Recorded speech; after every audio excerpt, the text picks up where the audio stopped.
لیکن کچھ عرصہ بعد اس کا بھی انتقال ہو گیا، جس کے بعد اس کے نابالغ بیٹے جادلی کو موصل کا گورنر بنا دیا گیا۔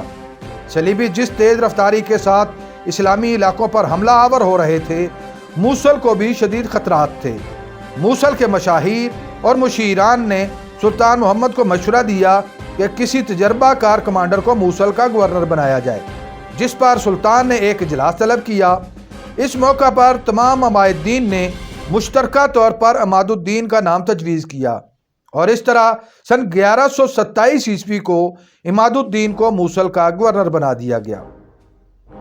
موصل کا گورنر بننے کے بعد عماد الدین نے ارد گرد کے چھوٹے علاقوں کو فتح کر کے اپنی حکومت میں شامل کر لیا، اور اس سے اس نے انتہائی طاقت پکڑی۔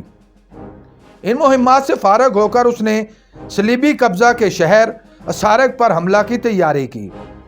حملہ سے قبل عماد الدین نے اپنے مشیران سے مشورہ کیا تو انہوں نے مشورہ دیا کہ صلیبی فوج بہت طاقتور ہے، سب سے پہلے آپ اپنی سلطنت کو مضبوط کریں۔ اس وقت کسی قسم کا حملہ تباہی کو دعوت دینے کے مترادف ہے۔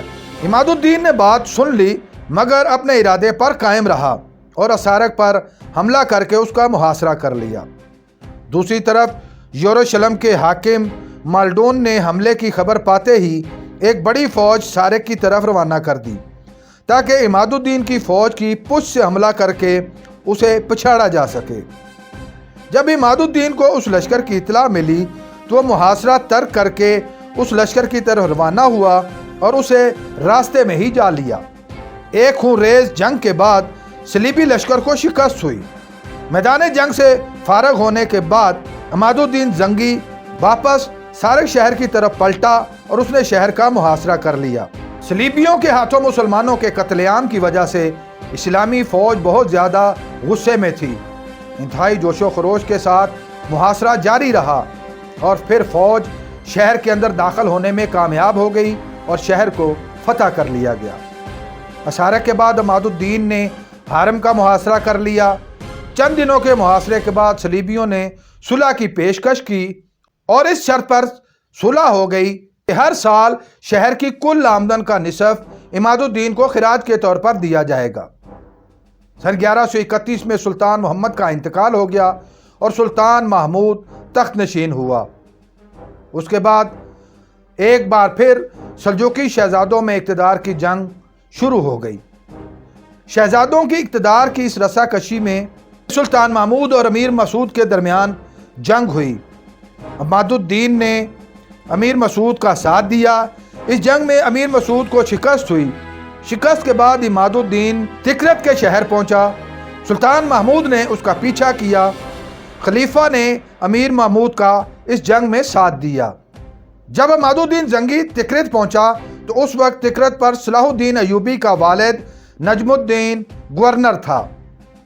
اس نے کشتیاں فراہم کی اور عماد الدین کو وہاں سے نکلنے کا راستہ دیا۔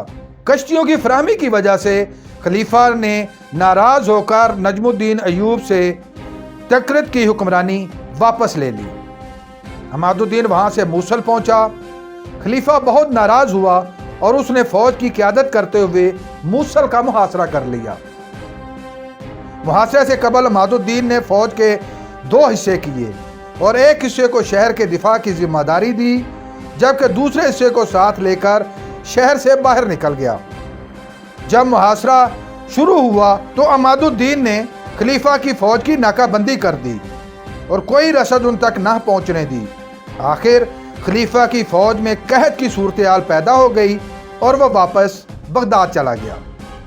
سن 1130 سے 1140 تک عماد الدین انہی خانہ جنگیوں میں الجھا رہا۔ مسلمانوں کی خانہ جنگیوں کی وجہ سے صلیبیوں نے ہمت پکڑی اور شیزر شہر کا محاصرہ کر لیا۔ اس وقت شیزر کا حاکم ابو عساکر تھا۔ اس نے جب صلیبیوں کی اتنی بڑی فوج کو دیکھا تو اس نے ایک تیز رفتار قاصد کے ذریعے عماد الدین زنگی کو مدد کے لیے پکارا۔ عماد الدین نے جب تمام احوال سنا تو قاصد کو کہا کہ واپس جاؤ اور عساکر سے کہو کہ کچھ دن اور مقابلہ کرے اور میں آج رات ہی روانہ ہو جاؤں گا۔ شیزر کا محاصرہ چلتا رہا۔ ابو عساکر نے صلیبیوں کا ڈٹ کر مقابلہ کیا اور اتنے میں عماد الدین زنگی بھی اپنی فوج کے ساتھ پہنچ گیا۔ ابو عساکر نے فوج کے ایک حصے کو فصیل پر چڑھا دیا، جبکہ دوسرے حصے کو لے کر وہ شہر کی فصیل سے باہر نکل آیا۔ اب سامنے سے عساکر اور صلیبیوں کی پشت سے عماد الدین زنگی حملے کر رہا تھا۔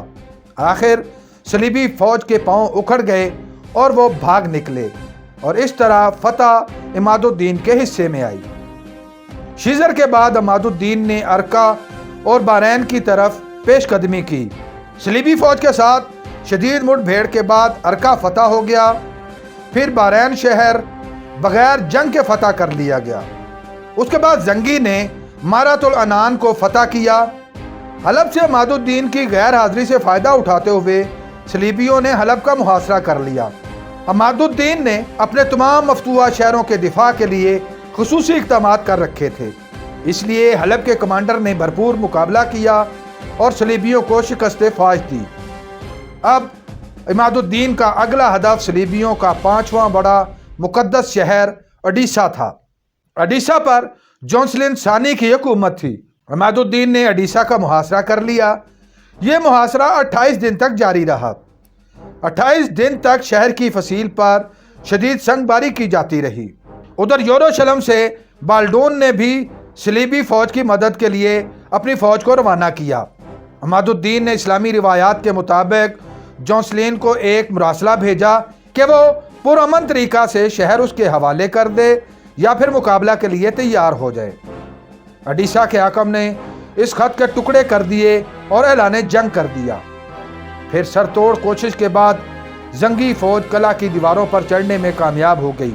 شہر کے دروازے کھل گئے، اندر موجود صلیبی فوج سے گھمسان کی جنگ ہوئی اور شہر فتح ہو گیا۔